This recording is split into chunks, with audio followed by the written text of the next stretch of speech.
सबने एक करने को गुरुजी भगवान ने आशीर्वाद दिया है कि बेटा एक काम कर, जो बिछड़ गया बाने वापस मिला दे। भगवान रामदेव जी एक रात में कौन सो गांव बसाया है, ध्यान दिया।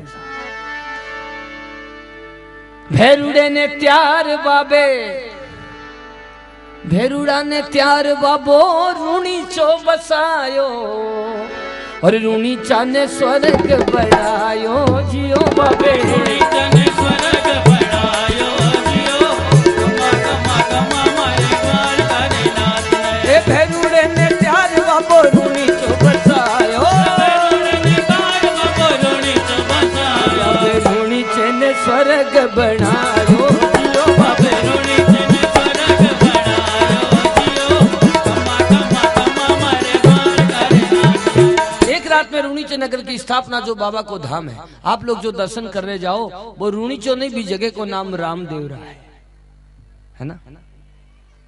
लोग बोले यही है कि रूणीचे जाकर आए हैं, लेकिन रूणीचो बड़े से 2 किलोमीटर अंदर है। मेरी प्राथमिकता बना कि मैं आप लोगों ने बताऊं भी जगह को नाम जो दर्शन करने जाओ भी जगह को नाम रामदेव रहा है। समाधि स्थल है, दर्शन को महत्व है। बड़े 2 दिन रहने से अगल बगल के दर्शनादि जानकारी प्राप्त हुए। 5 किलोमीटर पर डाली बाईरो मंदिर है, अपोजिट 7 किलोमीटर पर 5 पीपली का दर्शन है।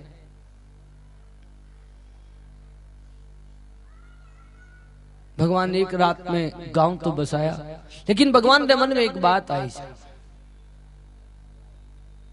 विचार उठियो कि गांव तो बसा दिया, गांव में कोई धनी व्यक्ति हो जाता तो ना, अगर गांव में धनी व्यक्ति हो तभी तो गांव आगे बढ़े। कुआं, धर्मशाला, पाठशाला को निर्माण हुए, गांव को नाम हुए।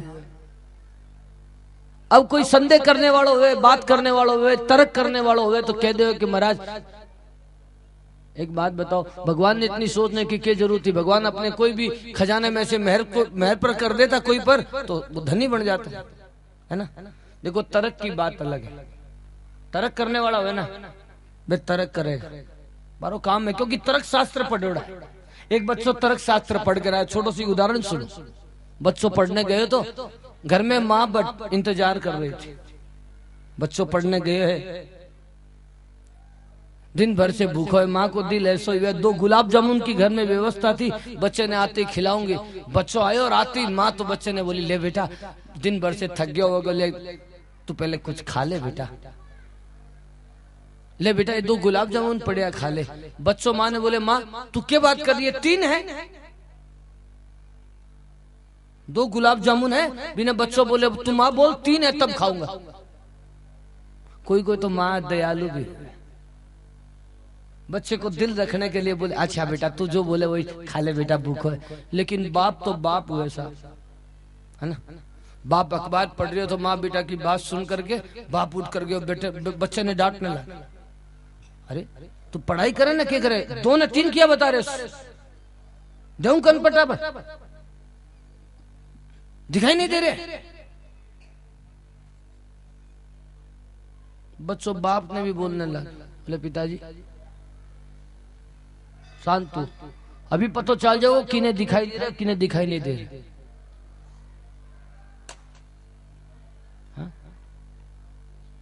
वो साफ साबित कर दे, ध्यान दियो, साबित भी कर दे। क्या साबित करे? गुलाब जामुन उठावे, बाप ने बोले अभी मम्मी तू क्या बोली थी, यो 1 यो 2 कितना आया,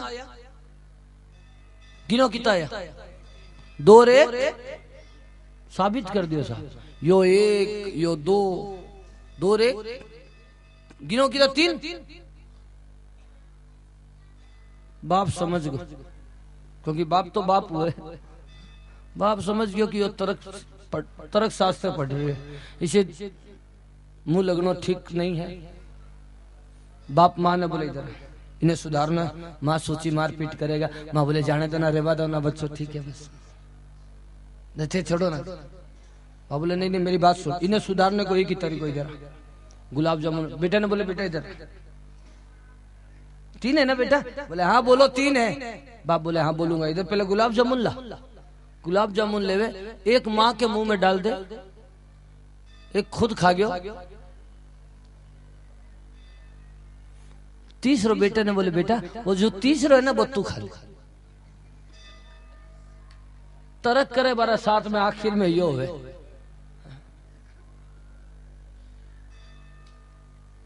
और दूसरी बात, कर्म ने भी प्रधानता मेरी समझ में बताई गई। कर्म भी प्रधान है। कोई बोले भगवान ने सोचने की क्या जरूरत थी, कोई पर मेहरबानी कर देता। यार कर्म भी तो जरूरी है, कर्म भी तो करो। हा? एक पंडित जी बोल दिया कि महाराज आप इतना हनुमान चालीसा का पाठ करो ताकि लॉटरी उठेगी। जजमान लग गया लॉटरी के चक्कर में। पंडित जी बोले ना जिसे 2 ज्यादा ही कर लिया, लेकिन लॉटरी उठी नहीं। जजमान ने पंडित पर गुस्सा आया, पंडित जी को अन्न पानी बंद कर दी।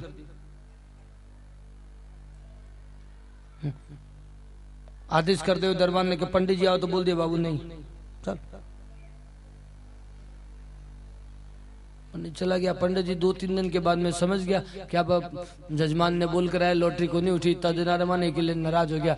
पंडित जी को सारो भगवान ही हुए। पंडित जी बेचारे भगवान की बाड़ा फेरने बैठे। भगवान मैं तो तेरे भरोसे बोलायो, मेरी रोजी रोटी यही चली जाओगी तो बाबा भगवान मेरा पेट कौन भरेगा। एक बात है, भगवान तो झूठ मूठ पे भी याद करे, बेड़ा पार करे। बोलो सच्चे दरबार की जय। रात में जजमान ने हनुमान जी सपने में गया, गोटो मार कर उठाया, बोले मूर्ख उठ। बोले पंडित को अन्न पानी बंद कर दियो, तू सजा देने वाला है कौन? मैं बैठा हूं ना। बोले भगवान मैंने वो बोलिए तो मैं भी जी हूँ, गुस्सा तो आएगा, मैं आगे से नहीं करूंगा। बोले भगवान देखो मेरी गलती भी की है, मैं बताओ मैंने बोलिया था, मैं वैसे ज्यादा ही किया, आप तो जानो भी हो, मेरे लॉटरी को नहीं उठी। भगवान बोले पंडित जी क्या बोलिया था, गलती खुद करोगा दूसरा की निकालोगा। बोले पंडित जी तो बोले था कि इतना 40 कर लो, मैं 2 ज्यादा ही कर लो, मेरे लॉटरी को नहीं उठी। भगवान बोले पंडित जी बोले पूजा करो लॉटरी उठेगी, यही तो? बोले हाँ। बोले एक बात बताओ, थे लॉटरी खरीदी ये? जजमान बोले ना खरीदी तो। बोले मूर्ख खरीद के मैं दूंगा किधर? अबे मूर्ख खरीदेगा तब तो लॉटरी उठेगी, कर्म तो कर। हा? अपनी गलती नजर नहीं आवे। पंडित जी समझ गया। मेरे कहने को मतलब जो बोले ना कि भगवान ने सोचने की क्या जरूरत थी, कर्म ने भी प्रधानता मेरी समझ में बताई गई है। भगवान गांव में घूमया, शहर सहमति से बनायो एक शहर रूणीचो गांव। गांव का नगर का राजा सहमति से बनाया गया। बारो नाम तो बोईताराम जी। ओसवाड़ा में बोथरा जाति का सेठ बोईताराम जी नगर का राजा था। भगवान बा से मिलने गया और पूछने लगा सेठ जी और कुशल मंगल? सेठ जी बाबा ने बहुत मान्या करता है। बाबा बोले आपकी कृपा है। बोले सेठ जी एक बात बताओ, आप क्या कारोबार करो? बात ही बात में सेठ जी कहने लगे मैं बाबा मैं तो थारे रूणी चमाई मिर्चा फिर बेचा। बाबा मैं आपरे रूणी चे, मैं आपरे नगर में घर घर में मिर्चा जाकर बेचाऊं, छोटी गृहस्थी को पालन हो जावे। और बाबा मैं तो बाप जीरा दर्शन पाऊं जियो मारे बाप जीरा दर्शन पाऊं जियो। बाबा बोले शेर जी के बात आप रूणी चेरा सेठ कहावो और मिर्चा फिर बेचो, इतना बड़ा नगर है राजा मिर्चा बेचो? बोले हाँ बाबा सापा ठीक है। बोले सेठा एक बात बोलूं, देखो थे दूरा रे देशा में क्यों ना जाओ जियो, सेठा दूरा रे देशा में क्यों ना जाओ जियो। सेठ जी बोलने लगे बाबा विदेश ना क्यों? बोले बाबा आप तो जानो दूरा तो देशा में बाबा समुद्र आडा आवे, विदेश जाओ तो बीच बीच में समुद्र आवे ना। बाबा माने बहुत डर लागे क्योंकि मैं समुद्रिया में डूब मर जावा जियो, मैं तो समुद्रिया में डूब मर जावा जियो। भगवान बोले शेर जी एक बात बोलूं, मरने को डर निकाल दो और राख ले भरोसो थारे लीले असवार रो, कि मेरे पर भरोसा रखो। शुभ काम करने जाओ भी मैं कोई विघ्न आवे थे मैंने आवाज दे लिया भगवान बोले शुभ संकल्प करो। जैसे लोग संकल्प किया भगवान ने हिलो मारे भगवान काम कर रहा है। जो भगवान की कृपा है ना सर 5 दिवसीय अपनी कोई की ताकत है हिलो मारे भाव से भगवान बोले शुभ संकल्प करो मैं तो हाथ में हूं। बोले एक बार रामदेव जी महाराज की आप सब ने भी भगवान कह रहे हैं यह बात सोचो। भगवान बोले अरे थारो हेलो रे संभाल बेगा आवाजियो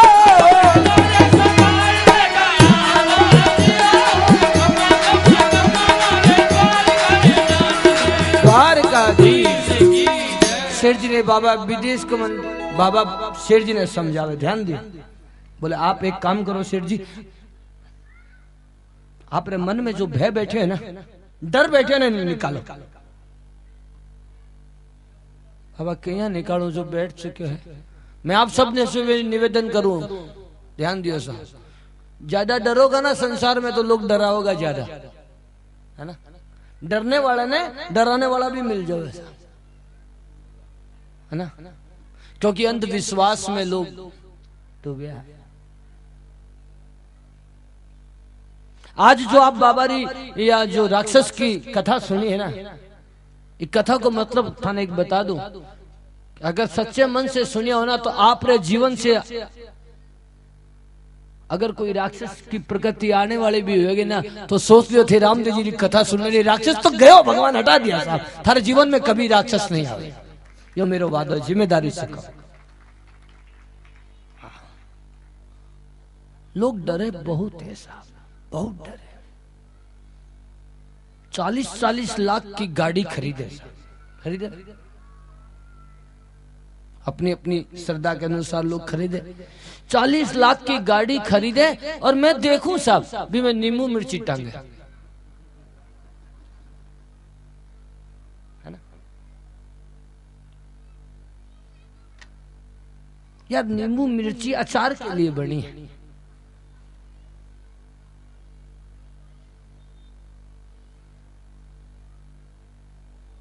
क्यों दान को कुदान करो। जो वस्तु जिस चीज के लिए बनी है भी मैं बिना यूज करूं तो ज्यादा उचित तो है साहब। अचार के लिए बनी अचार बनाओ खूब प्रेम से खाओ कभी मिलोगा तो माना भी खिलाओ। डरो मत साहब। कथा सुनने को मतलब मैं बोल चुका हूं कि राक्षस प्रकृति गई समझो और अगर यह भाव रखोगा हमेशा कि मेरे रामदेव जी ने 24 परसारी कहानी सुनिया हमारे साथ रामदेव जी है और जठे भगवान में बड़ा राक्षस आ सके जरा सोचो नहीं साहब। और भगवान स्वयं बोलिया उस समय कि भय निकाल दो क्योंकि जीवन को नाम ही मृत्यु है। सेठ जी एक बात बोलूं कितना ही जतन कर लो मरना तो है ही है? भगवान स्वयं बोलिया है। अरे चाहे लगा लो शैम्पू साबुन चाहे लगा लो सेंट जगत में कोई ना परमानेंट जगत में कोई ना परमानेंट जगत में कोई ना परमानेंट। चाहे लगा लो तेल साबुन चाहे लगा लो तेल साबुन चाहे लगा लो सेंट जगत में कोई ना परमानेंट जगत में कोई ना परमानेंट जगत में कोई ना परमानेंट है। आवागमन है दुनिया में हाँ आवागमन है दुनिया में घर है रेस्टोरेंट आवागमन है घर है रेस्टोरेंट। अंत समय में उखड़ जाएंगे अंत समय में उखड़ जाएंगे सबके तंबू टेंट जगत में कोई न परमानेंट जगत में कोई न परमानेंट जगत में कोई न परमानेंट जगत में कोई पर बोले इतनी साफ सफाई रखो बोले ना मच्छर काटने से भी और कितना ही सेंट लगा लेकिन परमानेंट कोई नहीं है या तो सत्य है। घर तो रेस्टोरेंट है, धर्मशाला है। भगवान शेठ जी ने अंतर ज्ञान सिखावे, शेठ जी ने आत्म ज्ञान आयो, भगवान सिखाया और शेठ जी समझ लिया जब भगवान साथ में है तो डरने की कोई बात नहीं। शेठ जी जाने को मन बना लिया। ऐसी कथा में बताई गई कि गांव छोड़ने से पहले शेठ जी बाबा रे श्री चरना में जाकर नारियल और भेंट करिया। उरे भी नारियल भेंट की एक परंपरा जुमा में जो मित्र परिवार का जितना भी भक्त है बाबा रे सब एक एक नारियल चढ़ावे, मेरी ऐसी तमन्ना है। और आप सबसे भी निवेदन कर दूं साहब, जानकारी में देना चाहूं कि हमारे रामदेव जी ने प्रसन्न करने हेतु, रामदेव बाबा ने प्रसन्न करने हेतु कोई भी कार्य हेतु कोई रे मन में संकोच जो है कि महाराज बाबा ने प्रसन्न करना हो जल्दी, क्योंकि दुनिया में टाइम कम है ना, मेरे तो काम जल्दी हो जाओ और बाबा किस प्रकार से कर दे, मैंने कोई समस्या रो समाधान बताओ। मेरी समझ तो इतनी ही है अभी तक कि आप लोग कोई रे बात में कभी आयो मत, सिर्फ भाव से। हमारे द्वारकाधीश उतार बाबा जी रे चरना में एक नारियल की बोल मां भाव से कर दियो, थारो बाबो हर मनोकामना पूर्ण करेगा। बाबो नारियल में खुश हो जाओगे, कोई 56 भोग की जरूरत न कोई जरूरत नहीं, यो करवाऊं कुछ नहीं, बस एक भाव से नारियल, बाबा मैं तेरे नारियल भेंट करूंगा, मेरे यो काम सिद्ध हो सफल हो, तेरे भरोसे बैठे हूं, भगवान जरूर करे साहब। तोरे भी बाबा राज जितना मेंबर है भक्त है, बाबा रे चन्ना में नारियल भेंट हो रही है। नारियल भेंट करके और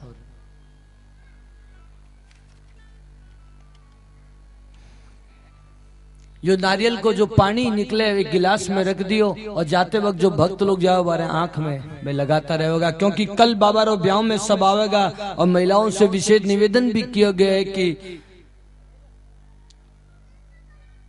मेहंदी रा कौन आज दिया जाएगा सभी महिलाओं से। मैं आगे भी बता चुकी हूँ कि मेहंदी का कौन लेकर जावेगा और बाबा रे ब्याह रे लिए एकदम हाथ रचा करावे, एक अंगुली नखून छोड़कर। शेठ बोईताराम जी बाबा रे चरना में नारियल भेंट करके विदेश गया।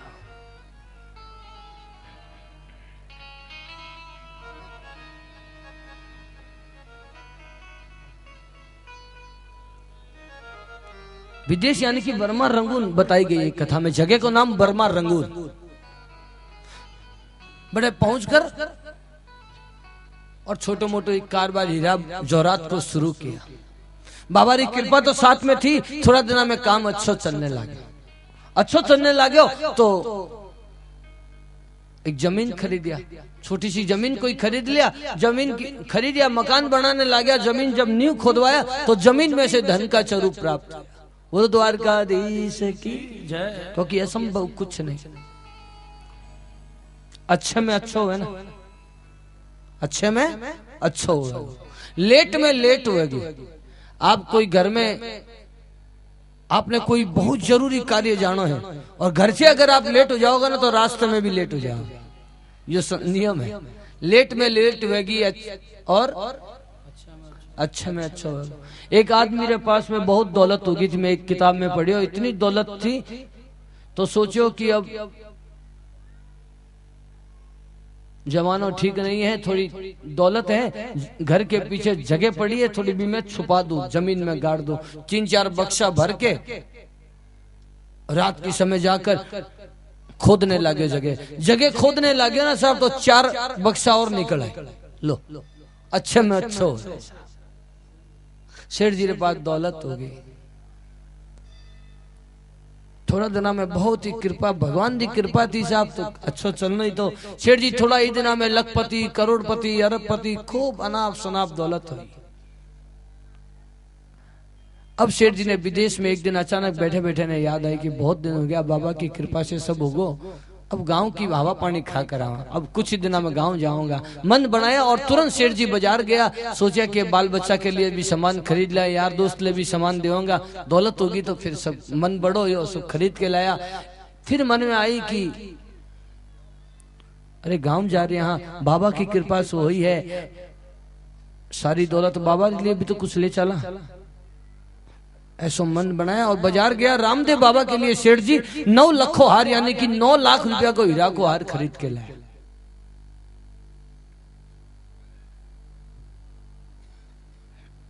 यो हार लेना बस बाबा भेंट कर दे, ऐसा मन में विचार जाए। सारी तैयारियां होगी, सेठ जी निकल पड़ा। और पुराने जमाने में पानी का जहाज आया करता, पानी के जहाज में बैठकर सेठ बोईताराम जी गांव की तरफ आने लग गया। रास्ते के अंदर सेठ जी के मन में पाप घुस गया, मत्ती फिर गई सेठ जी के पाप आयो। सेठ जी यूं सोच लिया, आपा इतना महंगो हार बाबा के ताई ले आया, लेकिन समझ में नहीं आ रही है कि बाबा इतने महंगे हार को मोल के जानेगा। वे तो बाबा है, हा? बाबा क्या करेगा? हा? फिजूल में यो हार बाबा ना देकर आपा पर बाबा ने तो तुलसी की माला खरीद कर देऊंगा भी मैं राजी हो जाओगा, यो हार पहरा दूंगा राजी हो जाओगा बाबा लोग। और यो हार बाबा ने न देकर सिठानी ने देऊंगा, वह राजी होगी। पहनकर कोई पार्टी में जाओगी तो सोनी लगेगी, घरवाली ने देऊंगा। कोई पार्टी वगैरह में जाओगी तो सोनी लगेगी। कोई भी ने पूछेगा है तेरो यो हार कौन ले आयो? मारा बैल आया। तेरा बैग कौन? सानू मानू का पापा। मतलब मेरे लो नाम लेगी। सेठ जी के मन में ऐसी आई।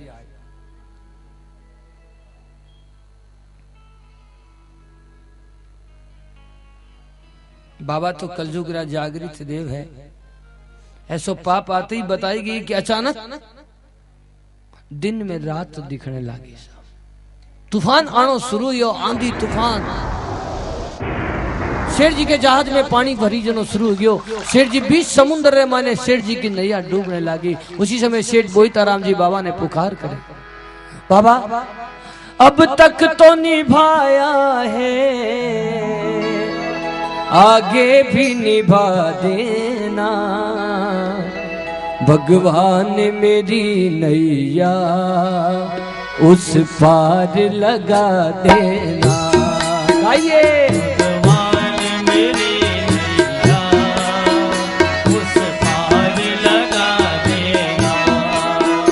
अब तक तो निभाया है, आगे भी निभा देना।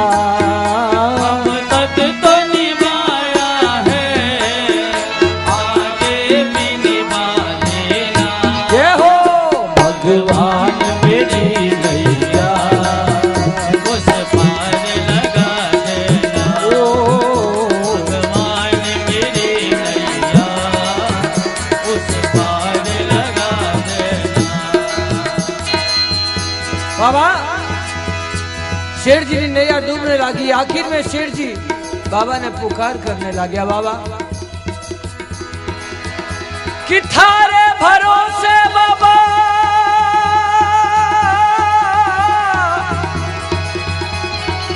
मैं समुद्रिया में डूबा,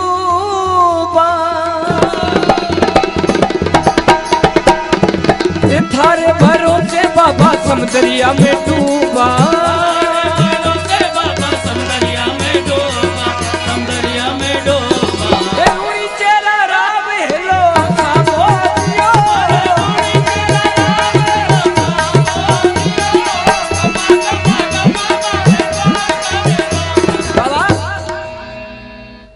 आप रे भरोसे बाबा मैं आयो हूं, अब मेरी जीवन आप रे हाथ में है। उसी समय भगवान रामदेव जी महाराज बताई गई है कि रामदेव भी रमदेव दोनों चौपट पासा खेलता। चौपट पासा भगवान खेले। शेर जी की आवाज भगवान ने कान में पहुंची है और सेठारी आवाज रूनी छे आई जियो कोई सेठारी आवाज रूनी छे।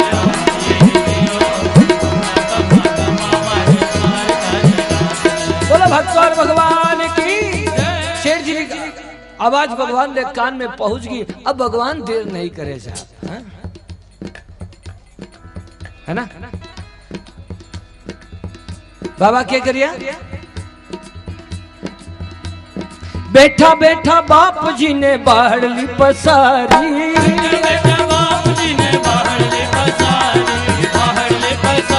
और डूब तोड़ी जहाज चिराई जियो बाबे, डूब तोड़ी जहाज चिराई जियो।